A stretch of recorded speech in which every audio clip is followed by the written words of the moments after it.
الرحيم. الحمد لله رب العالمين، والصلاة والسلام على سيد الأنبياء والمرسلين وخاتم النبيين سيدنا محمد وآله وصحبه أجمعين، ومن تبعهم بإحسان ودعا بدعوتهم إلى يوم الدين.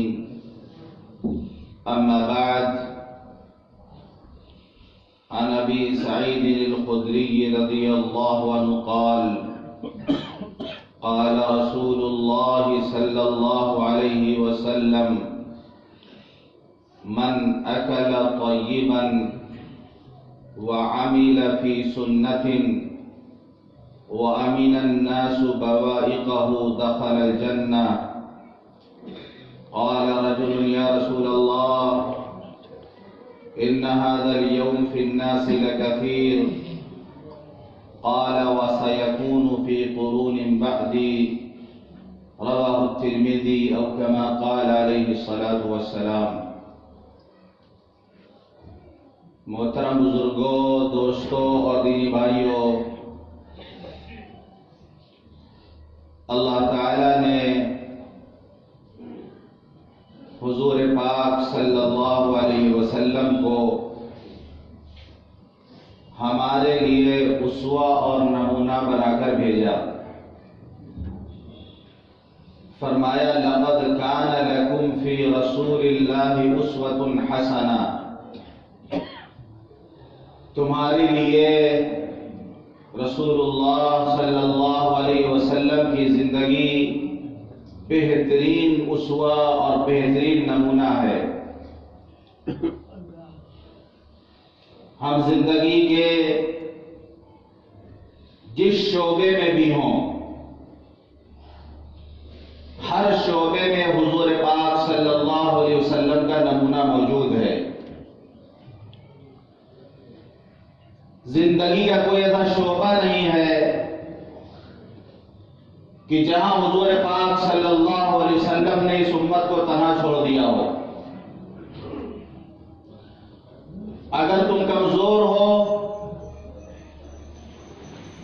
تو مکے کے اس آمنہ کے در یتیم کی زندگی کو پڑھو. اگر تم طاقتور ہو تو فتح مکہ کے موقع پر اسلامی فوج کے سپہ سالار جناب محمد رسول اللہ صلی اللہ علیہ وسلم کی زندگی کو پڑھو. اگر تم تاجر ہو تو ملک شام سامان تجارت لے کر ملک شام جانے والے اس تاجر کی زندگی کو پڑھو. اگر تم مزدور ہو تو مسجد نبوی کی تعمیر کے وقت اور خندق کی کھدائی کے وقت اپنے پیٹ پر 2 پتھر باندھ کر مزدوری کرنے والے کی زندگی کو پڑھو. اگر تم استاد ہو تو صفہ چبوترے پر بیٹھ کر صحابہ کرام کو دین کا علم دینے والے اس مدرس کی زندگی کو پڑھو. اگر تم شاگرد ہو تو جبریل امین کے سامنے بیٹھنے والے اس شاگرد کی زندگی کو پڑھو. اگر تم شوہر ہو تو حضرت خدیجہ اور حضرت عائشہ کے شوہر کی زندگی کو پڑھو. اگر تم باپ ہو تو حضرت زینب اور حضرت فاطمہ کے باپ کی زندگی کو پڑھو. کوئی ایسا شعبہ نہیں ہے کہ حضور پاک صلی اللہ علیہ وسلم کا نمونہ ہمارے سامنے نہ ہو. اللہ تعالیٰ نے نمونہ بنا کر آپ کو بھیجا کہ جس کو دیکھ کر اس کی نقل کی جائے. اپنے عبادات میں، اپنے معاملات میں، اپنے اخلاق میں، اپنی معاشرت میں. جیسے مثال کے طور پر کوئی آدمی اگر کپڑا سلانے جاتا ہے درزی کے پاس تو سمپل لے کے جاتا ہے اور کہتا ہے یہ سمپل ہے، دیکھ لو اسی طرح تو سینا ہے. اب یہ بتائیے اگر وہ درزی، وہ ٹیلر خلاف سل دے، اس کو چھوٹا کر دے، سائز چھوٹا کر دے، اور جو نمونہ اس کو دیا گیا تھا، جو سیمپل اس کو دیا گیا تھا، اس کے خلاف وہ سل دے۔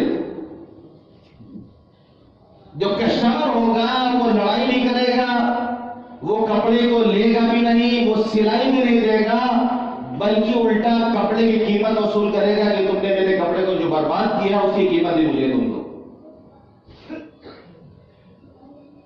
اس سے بڑی مثال میں آپ کو سمجھاتا ہوں کہ آپ جب مسجد میں نماز پڑھنے آتے ہیں، ایک آدمی امام بنتا ہے، باقی مقتدی بنتے ہیں۔ مقتدی امام کی اقتداء کرتے ہیں، جبکہ امام صرف ایک مرتبہ سمع اللہ لمن حمدہ کہتا ہے، باقی ہر جگہ امام اللہ اکبر ہی کہتا ہے۔ لیکن آپ منشا سمجھتے ہیں کہ اب ہم کو رکوع میں جانا ہے، امام کی آواز سنے گا اللہ اکبر، ہمیں سجدے میں جانا ہے، امام نے کہا اللہ اکبر ہمیں کھڑے ہو جانا ہے، امام نے کہا اللہ اکبر ہمیں بیٹھ جانا ہے۔ لفظ ایک ہی امام کہتا ہے، لیکن آپ منشے کو سمجھتے ہیں کہ اس وقت ہمیں کیا کرنا ہے۔ بس خالی گواہ جاتا تھوڑا عید اور بقرعید کی نماز ہے بس،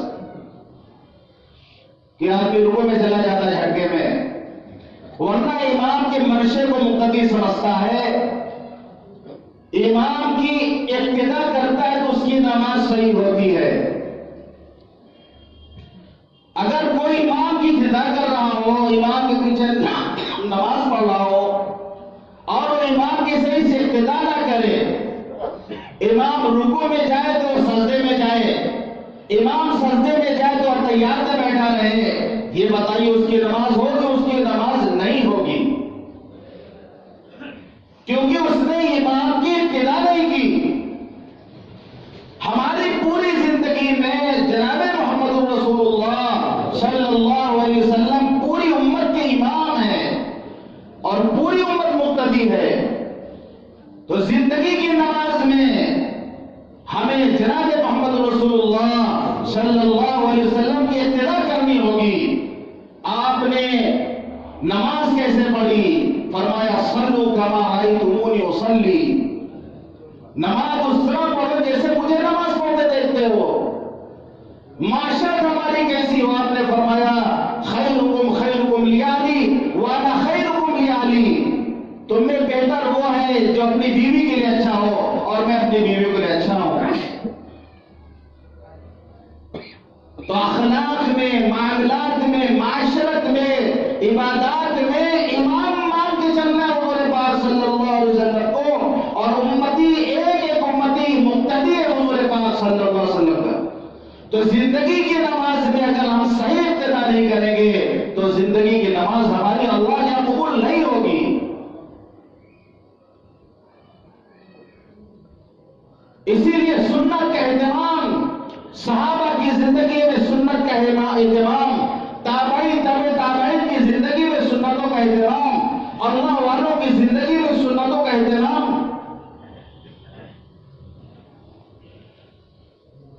جیسے دلہن سستی ہے، وہ سمجھتی ہے میں نے کان میں جو ہے جھمکی پہن لیا تو میرا کان خوبصورت ہو گیا، میں نے کیل پہن لی میرا ناک خوبصورت ہو گیا، میں نے ماتھے کا ٹیکا لگا لیا میرا چہرہ خوبصورت ہو گیا، ہاتھوں میں کنگن پہن لیا ہاتھ خوبصورت ہو گئے، انگلی کا زیور پہن لیا انگلیاں خوبصورت ہو گئی۔ جیسے وہ بنتی ہے سنورتی ہے کہ اس کا شوہر اس کو پسند کر لے، اس کا شوہر اگر اس کو پسند کر لے گا اس کی زندگی اطمینان کے ساتھ گزرے گی۔ یہ حضور پاک صلی اللہ علیہ وسلم کی سنتیں ہمارا زیور ہیں۔ آنکھوں میں ہم نے سرما لگا لیا، آنکھیں ہماری خوبصورت ہو گئی، ہم نے سنت کے مطابق وضو کر لیا، آدھا وضو ہمارے جو ہے خوبصورت ہو گئے، ہم نے مسواک کر لیا ہمارا دانت خوبصورت ہو گیا، کھانے کے بعد ہم نے اپنی انگلیاں چاٹ لی ہماری انگلیاں خوبصورت ہو گئی، ہم نے اپنے پلیٹ کو چاٹ لیا سنت پہ عمل کیا ہمارے کھانے کا طریقہ خوبصورت ہو گیا۔ فرمایا آپ نے مشکاۃ شریف کی روایت ہے من تمسک بسنتی عند فساد امتی فلہ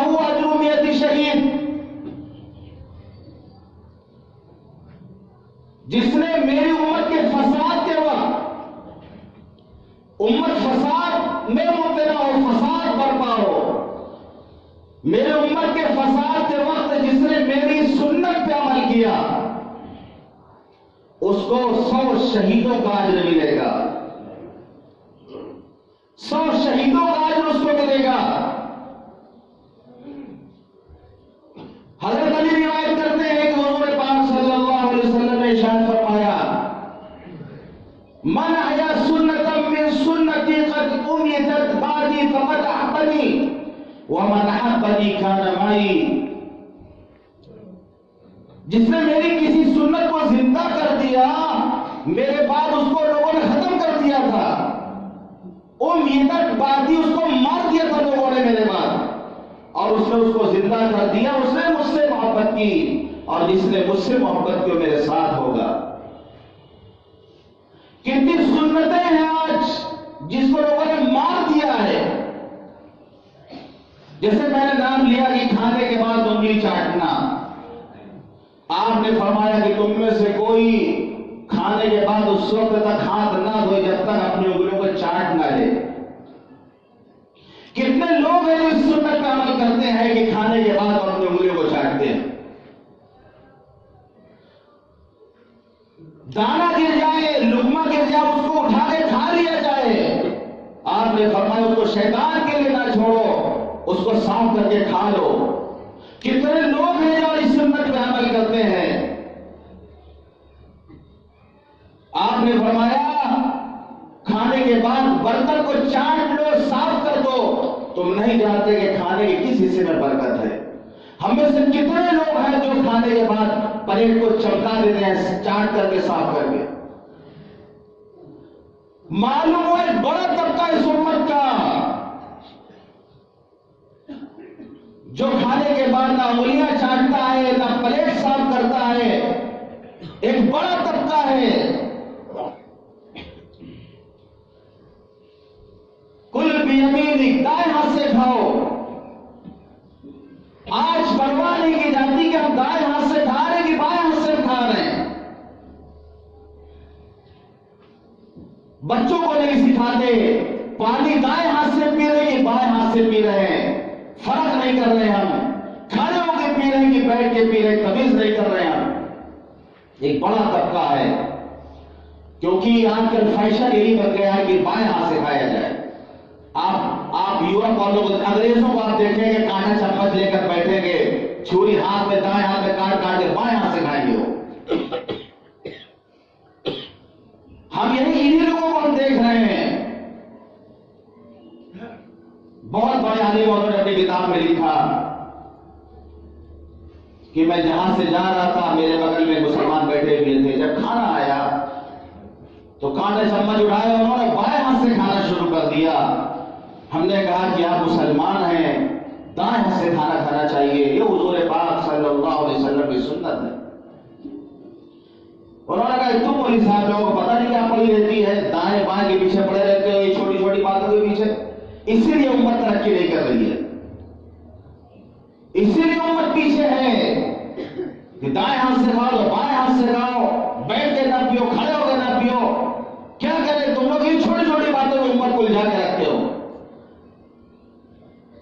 ان عالم نے کہا آپ نے بائیں ہاتھ سے کھانا کھا لیا تو کتنی ترقی آپ کو مل گئی، کیا فوقیت آپ کو حاصل ہو گئی، کتنی ترقی آپ نے اپنی زندگی میں حاصل کر لی۔ اس امت کی ترقی سنت کے عمل کرنے میں ہے۔ انہوں نے کہا کہ یورپ کون زیادہ ترقی کر رہی ہے، وہ کون سی سنت پہ عمل کرتی ہے؟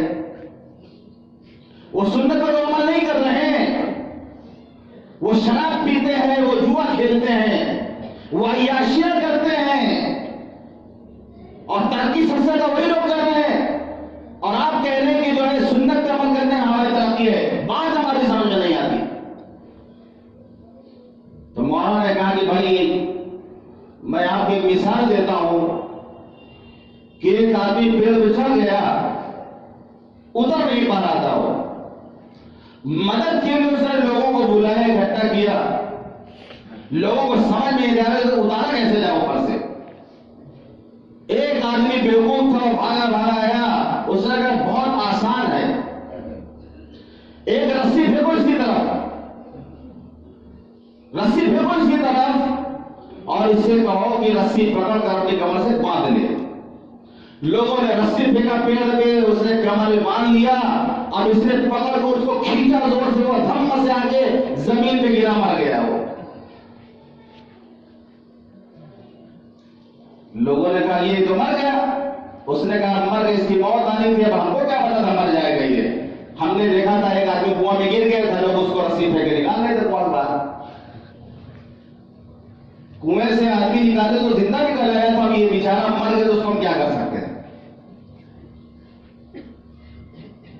ایک دیہاتی جا رہا تھا، دیکھا ایک اونٹ لیٹا ہوا ہے، اس کا گلا پھولا ہوا ہے، لوگ پریشان تھے۔ ایک حکیم نے دیکھا، وہ سمجھ کے کیا معاملہ ہے، 2 پتھر منگوایا، ایک پتھر اونٹ کے گلے کے نیچے رکھا، ایک پتھر اوپر مارا ہلکے سے، وہ جو ہے جو پھولی ہوئی چیز تھی وہ چٹی ہو گئی اور وہ اونٹ کھڑا ہو گیا اٹھ کر کے۔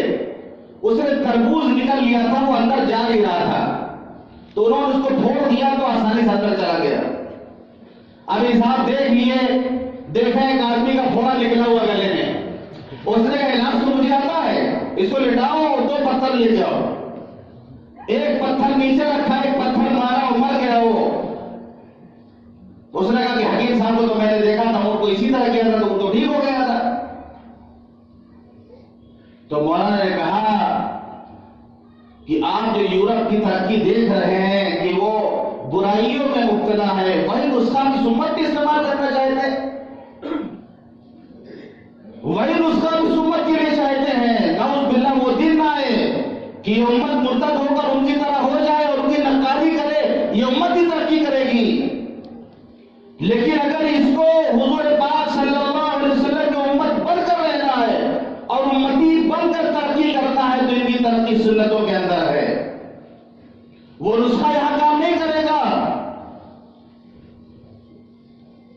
کسی عالم نے لکھا ہے کہ یورپ کی ترقی آگے بڑھ رہے ہیں، جتنا وہ قوم آگے بڑھے گی اتنا ترقی کرے گی، اور امت مسلمہ کی ترقی پیچھے ہٹنے میں ہے، اتنا پیچھے ہٹے، اتنا پیچھے ہٹے، اتنا پیچھے ہٹے کہ جناب محمد رسول اللہ صلی اللہ علیہ وسلم کا زمانہ اس کے آنکھوں کے سامنے آ جائے، صحابہ کرام کی زندگی اس کے آنکھوں کے سامنے آ جائے۔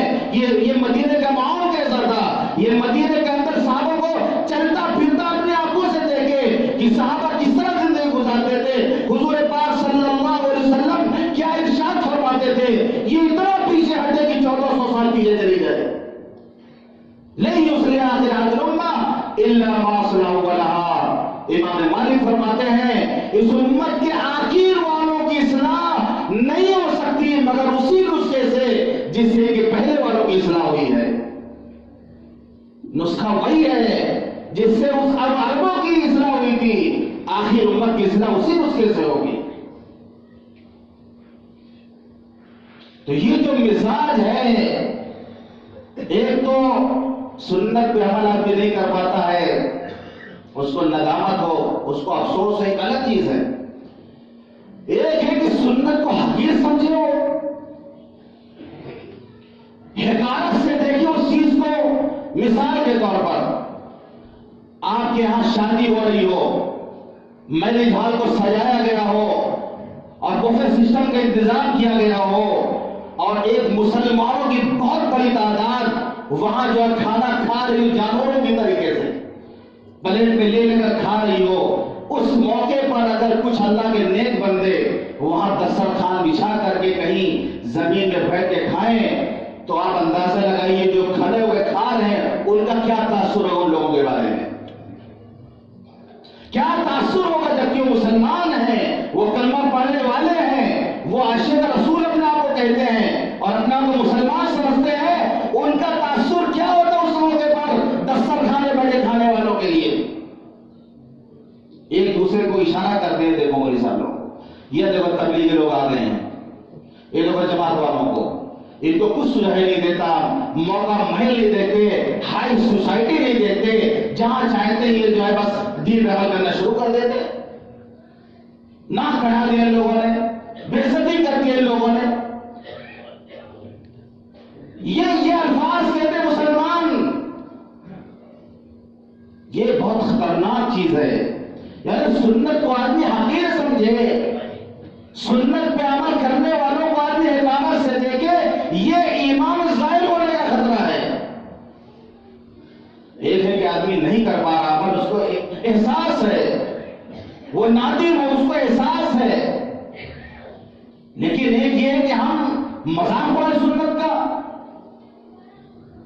مسلم شریف کی روایت ہے، حدیث کے راوی حضرت سلمہ ابن اکوع رضی اللہ عنہ، وہ روایت کرتی کہ ایک صاحب حضور پاک صلی اللہ علیہ وسلم کے سامنے بائیں ہاتھ سے کھانا کھا رہے تھے. آپ نے فرمایا کل بیمینک، اپنے دائیں ہاتھ سے کھاؤ. آپ نے فرمایا کل بیمینک، اپنے دائیں ہاتھ سے کھاؤ. اس نے کہا لا استطیع، میں نہیں کھا سکتا. یعنی اس کو برا لگا کہ مجھے آپ نے محفل میں ٹوک دیا، میرے سر کر دیا آپ نے.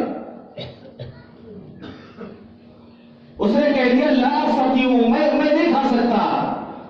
آپ کی زبان مبارک سے نکلا بس پتا تھا اب تم کبھی نہیں کھا سکو گے دائیں ہاتھ سے، تم دائیں ہاتھ سے کھا ہی نہیں سکو گے کبھی. وما منعه الا الكبر، دائیں ہاتھ سے کھانے کے لیے اس کو منع کیا تو اس کے تکبر نے. فما رفع الى فی، پھر کبھی بھی اس کا وہ دائیں ہاتھ منہ تک نہیں اٹھا. ہمیشہ کے لیے وہ ہاتھ شل ہو گیا، پوری زندگی پھر وہ اپنا دائیں ہاتھ منہ تک نہیں لے جا سکتا. حضور پاک صلی اللہ علیہ وسلم رحمت للعالمین، سب کے حق میں دعا کرنے والے، آپ نے اس کو بد دعا دی. علماء نے لکھا ہے کہ حضور پاک صلی اللہ علیہ وسلم نے جب اس کو حکم دیا کل بیمینک، اپنے دائیں ہاتھ سے کھاؤ، اس نے تکبر میں حضور پاک صلی اللہ علیہ وسلم کی ارشاد کو ٹھکرا دیا تھا. یہ اتنی خطرناک بات تھی کہ انسان جہنم میں پہنچ جائے گا. حضور پاک صلی اللہ علیہ وسلم نے اس کو جہنم سے بچانے کے لیے فوراً دعا دے دی کہ تمہارا ہاتھ کبھی نہ اٹھے، تاکہ اس کو دنیا میں سزا مل جائے اور جہنم میں کی آگ میں جلنے سے بچ جائے. ورنہ اس کا نتیجہ تو جہنم کی آگ تھی. آپ نے بد دعا دے دی کہ اس کو دنیا میں تکلیف پہنچ جائے، دنیا میں اس کو سزا مل جائے اور جہنم کی آگ سے بچ جائے، اس لیے آپ نے بد دعا دے دی. اس لیے آپ نے فرمایا من عاد لی ولیا فقد آذنته بالحرب، جو میرے ولی سے دشمنی کرے گا میں اسے جنگ کا اعلان کرتا ہوں. بہت ڈرنے کی بات ہے، بہت ڈرنے کی بات ہے. تکبر میں آدمی، بڑائی میں آدمی آ جاتا ہے. اگر کوئی نصیحت کرتا ہے، کوئی وعد و نصیحت کرتا ہے، ندامت کے بجائے انتقام کا جذبہ آدمی کے اندر پیدا ہو جائے کہ مولانا نے میرے خلاف ایسا کیوں کہہ دیا. اس کو ندامت نہ ہو بلکہ انتقام کا جذبہ پیدا ہو جائے، اس کے اندر عناد پیدا ہو جائے، وہ دشمنی اپنے اندر پیدا کر لے. انہوں نے ایسے کیسے کہہ دیا ہم کو. یہ خطرناک بات ہے. ایک بزرگ جا رہے تھے، ایک آدمی، ایک لڑکا تھا اپنی جو ہے گرل فرینڈ کے ساتھ جا رہا تھا، لے آرام سے دونوں جا رہے ہیں. کہیں کیچڑ تھا، بزرگ کا پیر کیچڑ میں پڑا تو کیچڑ اچھل کر کے لڑکی کے کپڑے میں چلا گیا. اس لڑکے نے اس بزرگ کو ایک تماچا کھینچ کے مارا کہ میرے فرینڈ کا کپڑا تم نے خراب کر دیا.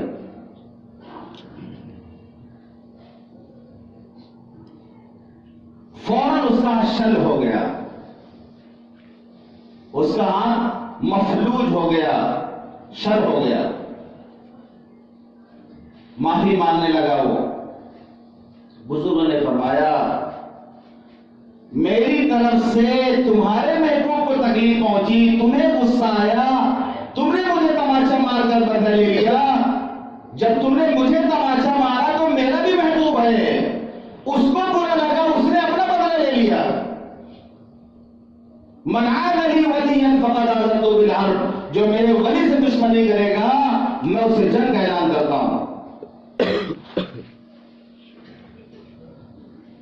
تو یہ جو عناد آ جائے، یہ تکبر جہاں پہ آ جائے، جہاں پہ انتقام کا جذبہ آ جائے کہ ہوتے کو ٹوکنے والے، ہوتے کو منع کرنے والے، یہ بڑی خطرناک بات ہے۔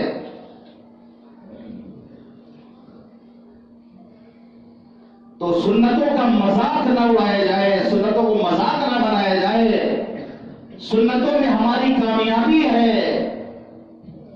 بخاری شریف کی روایت ہے، حضور پاک صلی اللہ علیہ وسلم نے ارشاد فرمایا، حدیث کے راوی ہیں حضرت ابو موسیٰ اشعری رضی اللہ عنہ، وہ روایت کرتے کہ حضور پاک صلی اللہ علیہ وسلم نے ارشاد فرمایا کہ میری بعثت اور جو تعلیم میں اللہ کی طرف سے لے کے آیا ہوں اس کی مثال اس زمین کی طریقے سے ہے جس پر بارش ہوئی۔ تو زمین کا ایک حصہ وہ تھا جس نے پانی کو اپنے اندر جذب کر لیا اور پھر وہاں پر پیڑ پودے نکل آئے۔ زمین کا ایک حصہ وہ تھا جو سخت تھا، پانی کو جذب نہیں کر سکا، لیکن پانی اس پر ٹھہر گیا، انسانوں نے اور جانوروں نے اس پانی کو پیا۔ زمین کا ایک حصہ وہ تھا جس نے پانی کو جذب کیا، بنجر تھا، نہ اس سے کچھ اگا نہ دوسروں کو فائدہ اس نے پہنچایا۔